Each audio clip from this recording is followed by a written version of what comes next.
Du 22 au 29 novembre, le cinéma Odéon de Cherbourg organise un festival du film palestinien.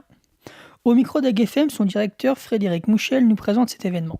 Le cinéma CGR d'Odéon présente une semaine du film palestinien. Qu'est-ce que vous pouvez nous dire sur cette semaine ? Nous, de notre part, on présente 5 films sur cette semaine-là pour justement ouvrir un peu les yeux sur ce qui se passe. On ne prend pas parti pris, c'est qu'à de le dire, mais nous, on est là juste pour monter des œuvres faites par des réalisateurs qui sont vraiment au cœur de cette action. Il y aura 5 films à l'affiche. Que pouvez-vous nous dire sur chacun d'eux ?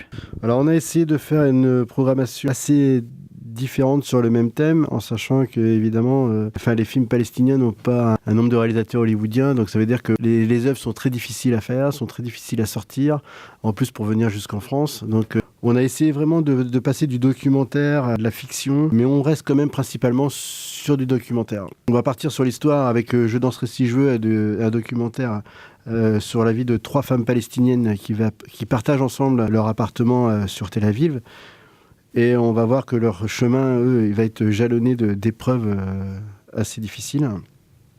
Ensuite, on va passer à un autre film qui va s'appeler Derrière les fronts. Alors lui, on a la chance de pouvoir rencontrer la réalisatrice qui s'appelle Alexandra Dolz, qui est vraiment un documentaire sur les conséquences invisibles de la colonisation, ce qu'on ne peut pas voir. Ensuite, on a un autre film qui s'appelle On récolte ce que l'on sème, qui lui est de Ala Asghar, qu'on avait déjà reçu.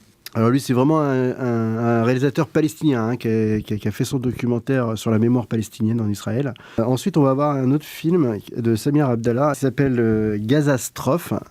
Alors là, on va avoir la chance de rencontrer son réalisateur, Samir Abdallah. Ce film, on va suivre le réalisateur le jour, c'était le 20 janvier 2009, où il, lui, pénètre dans Gaza au lendemain de la guerre israélienne.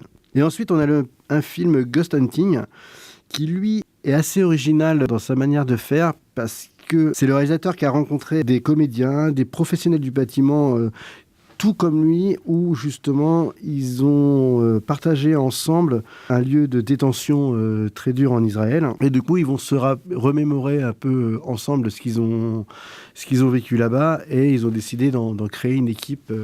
Voilà. On a essayé vraiment de prendre des films assez différents, mais sur le même sujet, quoi. Vous avez un peu vendu la mèche juste avant, mais des rencontres seront-elles organisées avec des réalisateurs ? Oui, on va en avoir 2, dont une très importante avec le film Derrière les fronts. Nous rencontrons le dimanche 26 à 18h Alexandra Dolz, qui, elle, a fait ce documentaire. Une vision d'une femme extérieure, en plus le regard d'une femme sur ce qui se passe. Et puis, on a aussi la chance d'avoir Samir Abdallah qui vient présenter le film Gazastrophe. Le cinéma organise-t-il d'autres événements de ce genre prochainement ? Nous faisons beaucoup de festivals, nous avons vocation d'être un cinéma culturel. Notre but est d'ouvrir le monde du cinéma à tout le monde, à toute diversité de personnes, et de faire découvrir aux gens des œuvres qui seront peut-être jamais diffusées, au moins sur la région ou sur la ville. Donc évidemment, nous faisons beaucoup de festivals, c'est-à-dire qu'on fait le festival espagnol qui va arriver sur janvier, on a le festival britannique, italien, on est ouvert sur le monde. Et en plus, on défend aussi beaucoup de films de jeunes réalisateurs. Donc là, on va recevoir sur début décembre pas mal, où c'est leur premier film, c'est des films qui ont été tournés aussi dans la région. Ça, nous, on insiste beaucoup. C'est mon cheval de bataille pour pouvoir faire découvrir aux gens ce qui se passe autour de nous. Le cinéma, chez nous, ici, c'est prendre le temps.